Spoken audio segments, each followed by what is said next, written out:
दोस्तों नमस्कार, ये है मार्गदर्शन फॉर सिविल सर्विसेज। मैं अनुराग चौधरी।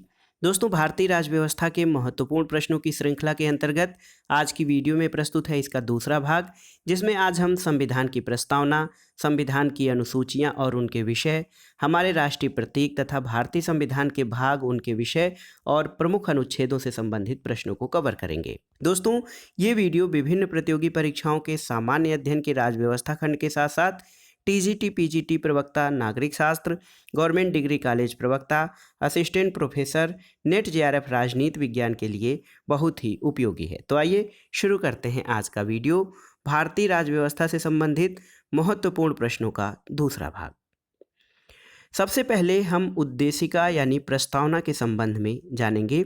दोस्तों, उद्देशिका जो है ये उद्देश्य प्रस्ताव के रूप में हमारे संविधान में जवाहरलाल नेहरू द्वारा 13 दिसंबर 1946 को प्रस्तुत किया गया था संविधान सभा में।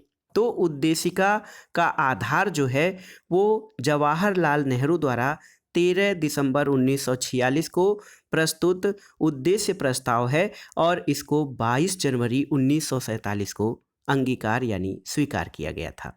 तो जो उद्देशिका या प्रस्तावना है ये पंडित जवाहरलाल नेहरू द्वारा संविधान सभा में दिनांक 13 दिसंबर 1946 को प्रस्तुत उद्देश्य प्रस्ताव के रूप में था, जिसको 22 जनवरी 1947 को संविधान सभा द्वारा अंगीकार किया गया था। आइए जानते हैं दोस्तों उद्देशिका की विषय वस्तु के बारे में। तो देखिए, बहुत ही महत्वपूर्ण है दोस्तों, हमारे संविधान की प्रस्तावना या उद्देशिका के जो मूल तत्व हैं उनके बारे में जान लेते हैं। तो दोस्तों, ये जो है उद्देशिका भारत को एक संपूर्ण प्रभुत्व संपन्न राष्ट्र घोषित करती है, समाजवादी, पंथनिरपेक्ष और लोकतांत्रिक गणराज्य घोषित करता है। तो उद्देशिका का जो हमारा मूल तत्व है, इसमें हमारे संविधान के द्वारा जो हमारी प्रस्तावना है उसमें भारत को संपूर्ण प्रभुत्व संपन्न, समाजवादी, पंथनिरपेक्ष और लोकतंत्रात्मक गणराज्य घोषित किया गया है। इसके अलावा जो समता का भाव है ये प्रतिष्ठा और अवसर के संबंध में समता की बात करती है। न्याय के संबंध में ये 3 प्रकार के न्याय सामाजिक, आर्थिक और राजनीतिक न्याय की स्थापना करती है। और स्वतंत्रता के रूप में विचार, अभिव्यक्ति, विश्वास, धर्म और उपासना यानी 5 प्रकार की स्वतंत्रता हमारे संविधान की प्रस्तावना में निहित है।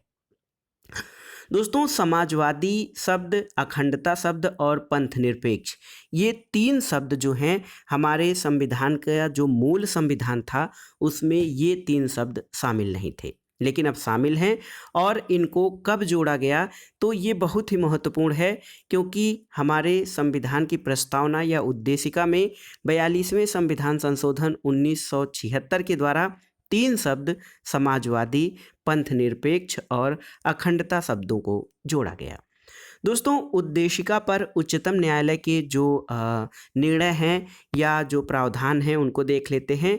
दोस्तों, उद्देशिका पर जो उच्चतम न्यायालय का मत है कि ये संविधान का भाग है, तो जो है बेरूवारी केस में जो है उच्चतम न्यायालय ने माना कि उद्देशिका संविधान का भाग नहीं है, लेकिन बोम्मई बनाम यूनियन ऑफ इंडिया वाद में ये धारणा प्रस्तुत की गई कि उद्देशिका संविधान का भाग है, और केशवानंद भारती बनाम केरल राज्यवाद में इसको स्वीकार किया गया था। अब देखते हैं कुछ महत्वपूर्ण परीक्षोपयोगी प्रश्नों को। देखिए, भारतीय संविधान की आत्मा किसे कहा जाता है, तो संविधान की प्रस्तावना को संविधान की आत्मा कहते हैं। उद्देशिका को राजनीतिक जन्मपत्री किसने कहा है, तो के.एम. मुंशी ने दोस्तों उद्देशिका यानी प्रस्तावना को राजनीतिक जन्म कुंडली या जन्मपत्री कहा है। डॉक्टर भीमराव अंबेडकर ने संविधान की आत्मा किसे कहा है, तो दोस्तों वैसे कॉमन या जनरल फॉर्म में अगर जो संविधान की आत्मा पूछता है तो आप कहेंगे कि संविधान की आत्मा प्रस्तावना है, लेकिन डॉक्टर भीमराव अंबेडकर ने भारतीय संविधान में जो अनुच्छेद 32 है, संवैधानिक उपचारों के अधिकार को संविधान की आत्मा और हृदय कहा है। दोस्तों, संविधान को पवित्र दस्तावेज किसने कहा है, तो बाबा साहब डॉक्टर भीमराव अंबेडकर ने संविधान को पवित्र दस्तावेज की संज्ञा दी है। यहाँ पर आइए देखते हैं दोस्तों हमारे संविधान की प्रस्तावना को हम मूल रूप में जो हैं पढ़ेंगे। देखिए, हम भारत के लोग भारत को एक संपूर्ण प्रभुत्व संपन्न समाजवादी पंथ निरपेक्ष लोकतंत्रात्मक गणराज्य बनाने के लिए तथा इसके समस्त नागरिकों को सामाजिक आर्थिक और राजनीतिक न्याय, विचार अभिव्यक्ति विश्वास धर्म और उपासना की स्वतंत्रता, प्रतिष्ठा और अवसर की समता प्राप्त कराने के लिए तथा उन सब में व्यक्ति की गरिमा और राष्ट्र की एकता और अखंडता सुनिश्चित करने वाली बंधुता बढ़ाने के लिए दृढ़ संकल्प होकर अपनी इस संविधान सभा में आज दिनांक 26 नवंबर 1949 मिति मार्गशीर्ष शुक्ल सप्तमी संवत 2006 विक्रमी को एतद द्वारा इस संविधान को अंगीकृत अधिनियमित और आत्मार्पित करते हैं। तो ये हमारे संविधान की प्रस्तावना का जो है पाठ रहा। आइए देख लेते हैं दोस्तों भारतीय संविधान की अनुसूचियां और उनमें शामिल विषयों को। दोस्तों यहाँ से हर बार परीक्षाओं में प्रश्न पूछे जाते हैं, जैसे भारतीय संविधान में कुल कितनी अनुसूचियां हैं वर्तमान में, मूल संविधान में कितनी अनुसूचियां थीं, इस तरह के प्रश्न। और पहली, दूसरी, तीसरी या चौथी अनुसूची में कौन कौन से विषय या प्रावधान हैं उनके संबंध में। तो आइए देखते हैं। पहली अनुसूची जो है दोस्तों, इसका विषय है संघ और राज्य क्षेत्र। तो पहली अनुसूची संघ और राज्य क्षेत्रों से संबंधित है। दूसरी अनुसूची दोस्तों, इसमें राष्ट्रपति और अन्य पदाधिकारियों के वेतन से संबंधित प्रावधान है। तीसरी अनुसूची शपथ या प्रतिज्ञान के प्रारूप से संबंधित है। चौथी अनुसूची राज्यसभा में स्थानों के आवंटन से संबंधित है। इसी प्रकार पांचवी अनुसूची अनुसूचित क्षेत्रों और अनुसूचित जनजाति के प्रशासन और नियंत्रण के बारे में उपबंध करती है। दोस्तों छठवीं अनुसूची में देखिए, राज्यों के नाम हम पढ़ रहे हैं, आप इनको याद कर लीजिएगा। छठवीं अनुसूची असम, मेघालय, त्रिपुरा और मिजोरम, ये 4 राज्य हैं। इन राज्यों के जनजाति क्षेत्रों के प्रशासन के बारे में उपबंध करती है। और 7वीं अनुसूची संघ सूची, राज्य सूची और समवर्ती सूची में केंद्र और राज्यों के मध्य शक्तियों के विभाजन से संबंधित है। 8वीं अनुसूची आप जानते ही हैं, ये भाषाओं से संबंधित है। आपको बताना है 8वीं अनुसूची में कुल कितनी भाषाएं हैं। 9वीं अनुसूची दोस्तों कुछ अधिनियमों और विनियमों के विधिमान्यकरण से संबंधित है। 10वीं अनुसूची दल परिवर्तन के आधार पर अयोग्यता यानी निर्हरता से संबंधित है। 11वीं अनुसूची पंचायतों से संबंधित प्रावधान और 12वीं अनुसूची में नगर पालिकाओं से संबंधित उपबंधों का वर्णन है। तो देखिए, मूल संविधान में कुल कितनी अनुसूचियां थीं। तो दोस्तों मूल संविधान में अनुसूचियों की संख्या आपको बताना है, और ये जो अनुसूचियां जोड़ी गई हैं जिससे इनकी संख्या 12 हुई है, ये किन किन संविधान संशोधनों के द्वारा जोड़ी गई हैं, इसका उत्तर आपको कमेंट बॉक्स में देना है। आइए देखते हैं दोस्तों शासन प्रणाली के बारे में महत्वपूर्ण तथ्यों को। देखिए, शासन प्रणाली या जो हमारा सिस्टम है, गवर्नमेंट का सिस्टम है, ये 2 रूपों में है, प्राचीन रूप और आधुनिक रूप। यदि हम प्राचीन रूप की बात करते हैं तो देखिए, शासन प्रणाली का जो प्राचीन रूप था वो राजतंत्र था। इसमें राजा या शासक होता था, जिसका शासक राजा होता था। राजा का पद आनुवांशिक होता था, और दोस्तों सत्ता का जो स्रोत होता था वो स्वयं राजा होता था। और इसके उदाहरण आज भी आप देख सकते हैं, सऊदी अरब, संयुक्त अरब अमीरात, ओमान, कतर, भूटान आदि देशों में राजा या जो वहाँ के शासक होते हैं उनका पद आनुवांशिक है और सत्ता का स्रोत स्वयं राजा होता है। लेकिन आधुनिक रूप में जो शासन प्रणाली प्रचलित है ये लोकतांत्रिक शासन या लोकतंत्र कहा जाता है, जिसमें शासक, प्रधानमंत्री और राष्ट्रपति होते हैं, और इनका पद जो है वंशानुगत नहीं होकर योग्यता आधारित होता है और सत्ता का स्रोत जनता होती है। उदाहरण के रूप में America, Britain, Bharat, Canada, France आदि देशों को उदाहरण के रूप में आप देख सकते हैं। आइए जानते हैं अब लोकतंत्रात्मक शासन प्रणाली के प्रमुख रूपों के बारे में। दोस्तों लोकतंत्रात्मक शासन प्रणाली जो है इसमें 2 प्रकार हैं, एक अध्यक्षात्मक या अध्यक्षीय शासन प्रणाली और दूसरा संसदीय शासन प्रणाली। आइए हम सबसे पहले अध्यक्षीय शासन प्रणाली की विशेषताओं को देखेंगे, उसके बाद संसदीय शासन प्रणाली को। तो देखिए दोस्तों, अध्यक्षात्मक शासन प्रणाली जो है, इसमें राष्ट्राध्यक्ष या राज्य का प्रमुख जो होता है वही शासनाध्यक्ष या सरकार का प्रमुख भी होता है, और ये राष्ट्रपति होता है। राष्ट्रपति राज्य का वास्तविक प्रमुख होता है, और अध्यक्षात्मक शासन प्रणाली या इस तरह की व्यवस्था का सबसे महत्वपूर्ण या सर्वश्रेष्ठ उदाहरण आपका संयुक्त राज्य अमेरिका। अध्यक्षात्मक शासन प्रणाली के बाद आइए जानते हैं संसदीय या संसदात्मक प्रणाली के बारे में। दोस्तों, यहाँ पे राष्ट्राध्यक्ष या राज्य का प्रमुख राष्ट्रपति होता है, और राष्ट्रपति संसदात्मक शासन प्रणाली में राज्य का नाम मात्र का प्रमुख होता है, और शासनाध्यक्ष जो होता है वो सरकार का प्रमुख होता है, जो कि प्रधानमंत्री होता है, और ये राज्य का वास्तविक प्रमुख जो है संसदीय शासन प्रणाली में प्रधानमंत्री होता है। और संसदात्मक शासन प्रणाली के प्रमुख उदाहरण या सर्वश्रेष्ठ उदाहरण ब्रिटेन और भारत हैं। तो देखिए, हमने यहाँ पर देखा दोस्तों, लोकतंत्रात्मक शासन प्रणाली के जो दो मुख्य रूप हैं, अध्यक्षात्मक शासन प्रणाली और संसदीय शासन प्रणाली, इसकी प्रमुख विशेषताओं के बारे में। एक प्रश्न बार बार पूछा जाता है दोस्तों, राज्य या जिसको हम स्टेट कहते हैं, स्टेट के राज्य के 4 महत्वपूर्ण तत्व कौन से हैं, और ये बार बार परीक्षाओं में पूछा जाता है।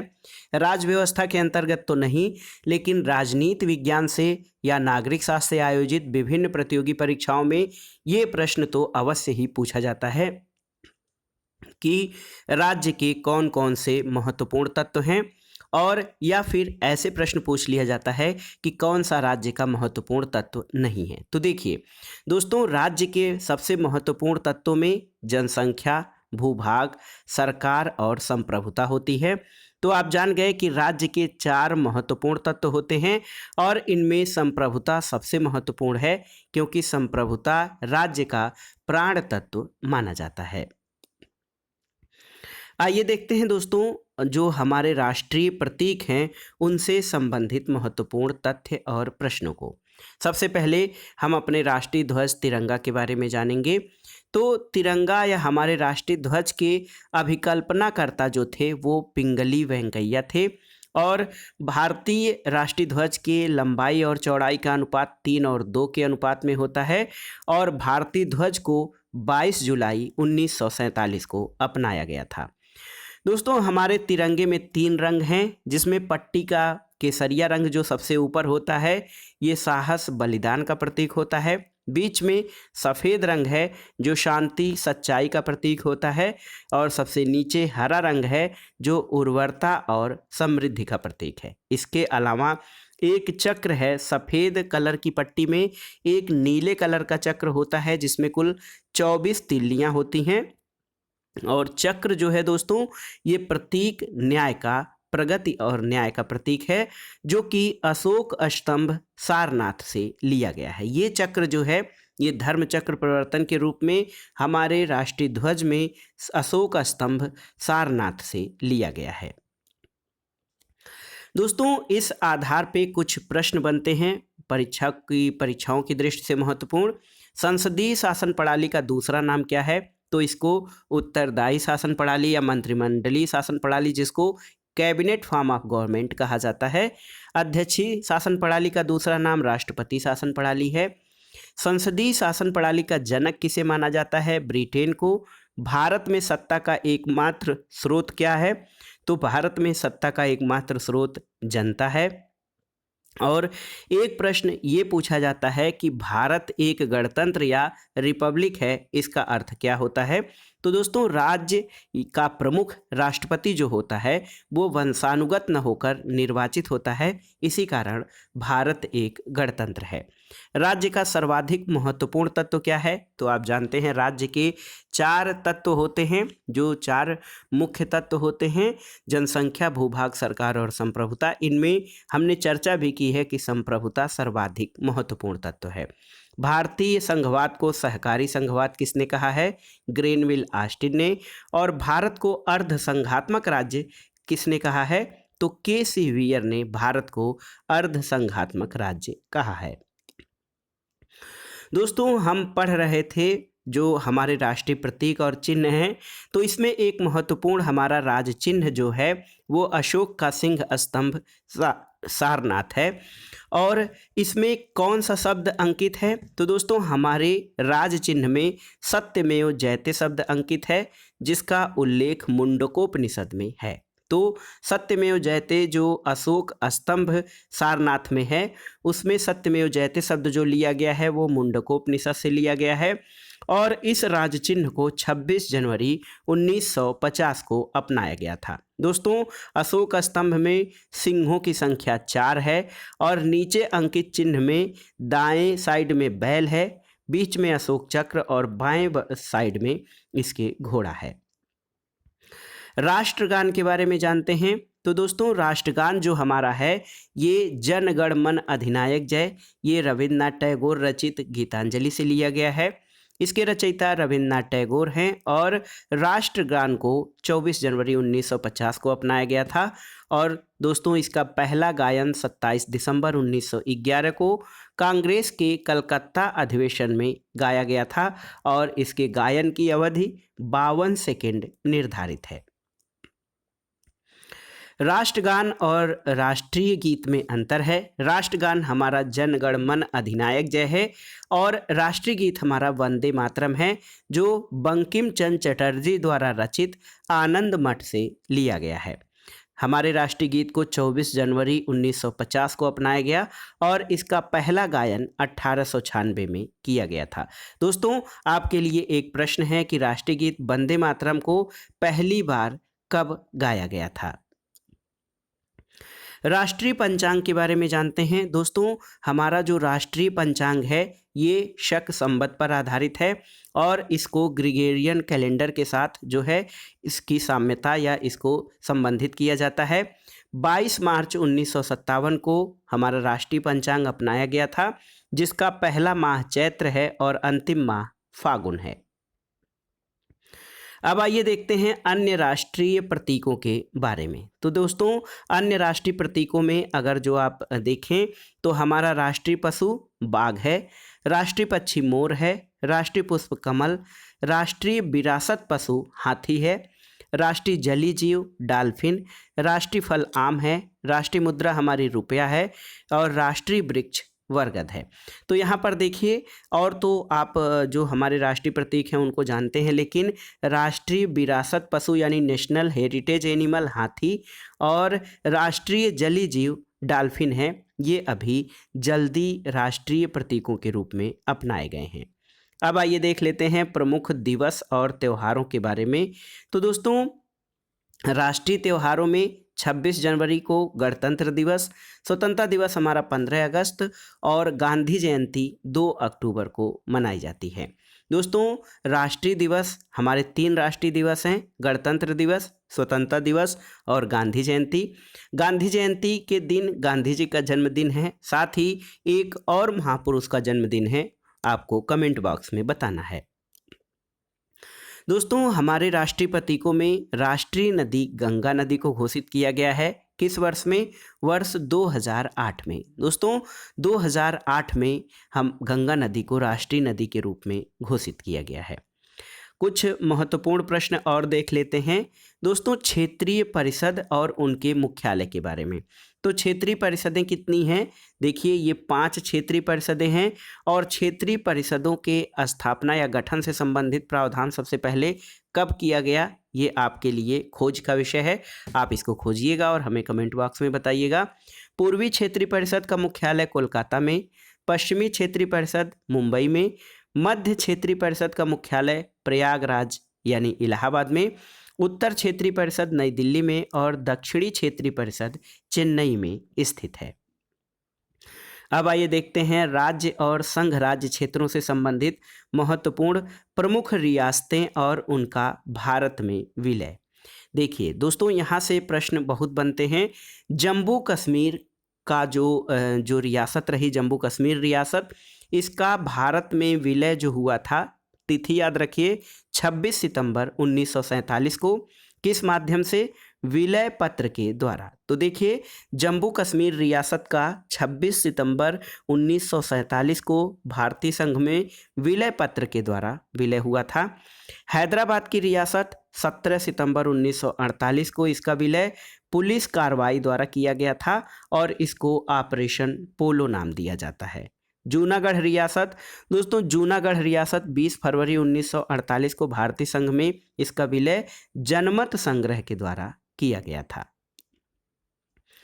अब आइए देखते हैं दोस्तों, लास्ट में हम भारतीय संविधान के महत्वपूर्ण भाग, उनके विषय और उससे संबंधित या कवर करने वाले प्रमुख अनुच्छेदों को, इसमें हम संक्षेप में भारतीय संविधान के सभी भागों, उनमें शामिल विषय और किन अनुच्छेदों को कौन सा भाग कवर करता है उनके बारे में हम जानेंगे। तो दोस्तों, सबसे पहले आपको ये जानना जरूरी है, भारतीय संविधान में कुल कितने अनुच्छेद, कितनी अनुसूचियां और कितने भाग हैं। ये प्रश्न बार बार परीक्षाओं में पूछा गया है, तो ये आपके लिए एक प्रश्न भी है और आप सभी जानते भी होंगे। ये बहुत ही आसान सा प्रश्न है दोस्तों। आइए जानते हैं भारतीय संविधान के प्रमुख भाग। तो देखिए, भाग 1 जो है ये अनुच्छेद 1 से 4 तक भाग 1 है, जिसमें संघ और उसके राज्य क्षेत्र से संबंधित प्रावधान है। भाग 2 नागरिकता से संबंधित है और ये अनुच्छेद 5 से 11 को कवर करता है, यानी नागरिकता संबंधी प्रावधान हमारे संविधान के भाग 2 में अनुच्छेद 5 से 11 तक वर्णित है। तीसरा भाग जो हमारा मैग्ना कार्टा कहा जाता है, मूल अधिकारों का भाग है, ये भाग 3 मूल अधिकार और अनुच्छेद 12 से 35 तक मूल अधिकार हैं। भाग 4 राज्य के नीति निदेशक तत्वों से संबंधित है, जिनका वर्णन अनुच्छेद 36 से 51 में है। भाग 4 क दोस्तों मूल कर्तव्यों से संबंधित है, 51 क अनुच्छेद में इनको शामिल किया गया है। मूल कर्तव्यों को सरदार स्वर्ण सिंह कमेटी की अनुशंसा के आधार पर 42वें संविधान संशोधन द्वारा हमारे संविधान में जोड़ा गया था। वर्तमान में 11 मूल कर्तव्य हैं। दोस्तों, भाग 5 की बात करें अगर जो हम, तो भाग 5 जो है इसका जो अनुच्छेद जो कवर करता है भाग 5, वो दोस्तों ये है संघ से संबंधित प्रावधान अनुच्छेद 52 से 51 अनुच्छेद 151 तक हैं, जिसमें 5 अध्याय हैं। पहला अध्याय कार्यपालिका से संबंधित है और इसके अंतर्गत अनुच्छेद 52 से 78 है। अध्याय 2 संसद से संबंधित है, अनुच्छेद 79 से अनुच्छेद 122 तक। अध्याय 3 जो है ये राष्ट्रपति के विधायी अधिकारों से संबंधित है, जिसके अंतर्गत अनुच्छेद 123 है। और अध्याय 4 संघीय न्यायपालिका से संबंधित है, अनुच्छेद 124 से 147 तक। और अध्याय 5 जो है संघ के अंतर्गत भारत के नियंत्रक और महालेखा परीक्षक से संबंधित है, जिसके अंतर्गत अनुच्छेद 148 से 151 शामिल है। भाग 6 दोस्तों, तो दोस्तों भाग 5 जिस तरह से संघ से संबंधित उपबंध हैं, उसी प्रकार भाग 6 राज्यों से संबंधित है, अनुच्छेद 152 से 237 तक, जिसमें कुल 6 अध्याय हैं। पहला अध्याय सामान्य है, अनुच्छेद 152 से 237। अध्याय 2 राज्य से संबंधित जो भाग 6 है उसका अध्याय 2 कार्यपालिका से संबंधित है, राज्य की कार्यपालिका, अनुच्छेद 153 से 167। अध्याय 3 राज्य विधानमंडल, अनुच्छेद 168 से 212 तक। अध्याय 4 राज्यपाल के विधायी अधिकार जो अध्यादेश जारी करने की शक्ति है, अनुच्छेद 213 में। अध्याय 5 जो है ये राज्यों के उच्च न्यायालय, अनुच्छेद 214 से 232 इसमें कवर होते हैं। और अध्याय 6 जो है अधीनस्थ न्यायालयों से संबंधित है, अनुच्छेद 233 से 237 तक। दोस्तों भाग 7 जो है इसमें अनुच्छेद 238 है जो कि निरस्त है, और प्रथम अनुसूची के भाग ख में जो राज्य हैं वो निरसित हो चुके हैं। भाग 8 जो है दोस्तों संविधान का संघ राज्य क्षेत्र से संबंधित है, जिसके अंतर्गत अनुच्छेद 239 से 242 तक शामिल हैं। भाग 9 में पंचायतों की व्यवस्था है, अनुच्छेद 243 से 243 अड़ तक इसके अंतर्गत शामिल हैं। भाग 9 पंचायतों से और भाग 9 क नगर पालिकाओं से संबंधित हैं, जिसके अंतर्गत जो अनुच्छेद हैं, अनुच्छेद 243 त से 243 य छ तक। और भाग 9 ख दोस्तों ये सहकारी समितियों से संबंधित हैं। देखिए भाग 9 ख का संबंध सहकारी समितियों से है। भाग 10 अनुसूचित और जनजाति क्षेत्र से संबंधित है, अनुच्छेद 244 से 244 क। और संविधान का भाग 11 संघ और राज्यों के बीच संबंधों से संबंधित है, जिसमें अनुच्छेद 242 से 263। लेकिन इसमें 3 भाग हैं। विधायी संबंध अध्याय 1 में, विधायी संबंध अनुच्छेद 245 से 255, प्रशासनिक संबंध अनुच्छेद 256 से 263। और जो हमारे जो संबंधों में जो भाग 12 है दोस्तों, भाग 12 जो है ये अनुच्छेद 264 से 300 क तक है, जिसमें वित्त, संपत्ति, संविदाएं और वाद शामिल है। अब आइए दोस्तों भाग 12 के अध्याय 1 जानते हैं। ये 264 से 291 तक। अध्याय 2 उधार से संबंधित है, 292 से 293 अनुच्छेद। और अध्याय 3 संपत्ति, संविदा, अधिकार, देयताएं, बाध्यताएं और वाद से संबंधित है, जिसके अंतर्गत अनुच्छेद 294 से 300 आते हैं। और भाग 12 का चौथा अध्याय जो है वो संपत्ति के अधिकार से संबंधित है, अनुच्छेद 300 क के अंतर्गत संपत्ति का अधिकार विधिक अधिकार है। आपके लिए एक प्रश्न है, परीक्षाओं में भी बार बार आता है कि संपत्ति के अधिकार को मौलिक अधिकारों की श्रेणी से हटाकर अनुच्छेद 300 क के तहत विधिक अधिकार किस संशोधन के द्वारा बनाया गया। दोस्तों इसके बाद जो है भाग 13, भाग 13 जो है ये भारत के राज्य क्षेत्र के भीतर व्यापार, वाणिज्य और समागम से संबंधित है, जिसमें अनुच्छेद 301 से 307 शामिल हैं। भाग 14 ये संघ और राज्यों के अधीन सेवाओं से संबंधित है, अनुच्छेद 308 से 323, जिसके अंतर्गत अध्याय 1 में सेवाएं, अनुच्छेद 308 से 314, अध्याय 2 में लोक सेवा आयोग यानी पब्लिक सर्विस कमीशन, जो कि अध्याय 315 से 323 तक। भाग 14 क में अधिकरण यानी जो हमारे ट्रिब्यूनल्स हैं उनके बारे में प्रावधान है, अनुच्छेद 323 क और 323 ख में। संविधान का भाग 15 दोस्तों निर्वाचन से संबंधित है, जिसके अंतर्गत अनुच्छेद 324 से 329 क शामिल हैं। भाग 16 जो है ये कुछ वर्गों के संबंध में विशेष उपबंध करता है, जो कि अनुच्छेद 330 से 342। और भाग 17 हमारा ये राजभाषा से संबंधित है, और राजभाषा में क्या है, अनुच्छेद 343 से 351। राजभाषा में दोस्तों अध्याय 1 संघ की भाषा है, 343 और 344। अध्याय 2 में क्षेत्रीय भाषाओं संबंधी प्रावधान है, अनुच्छेद 345 से 347। और अध्याय 3 जो राजभाषा का है वो उच्चतम न्यायालय, उच्च न्यायालय आदि की भाषा से संबंधित है, अनुच्छेद 348 से 349 तक। और राजभाषा से संबंधित जो अध्याय 4 है उसमें विशेष निर्देश दिए गए हैं, अनुच्छेद 350 और 351 में। दोस्तों इसके आगे देखिए जो भाग 18 है हमारा, ये आपात उपबंध यानी इमरजेंसी प्रोविजन से संबंधित है, अनुच्छेद 352 से 360। भाग 19 प्रकीर्ण या मिसलेनियस 361 से 367। और भाग 20 में संविधान संशोधन संबंधी प्रावधान है, अनुच्छेद 368 में।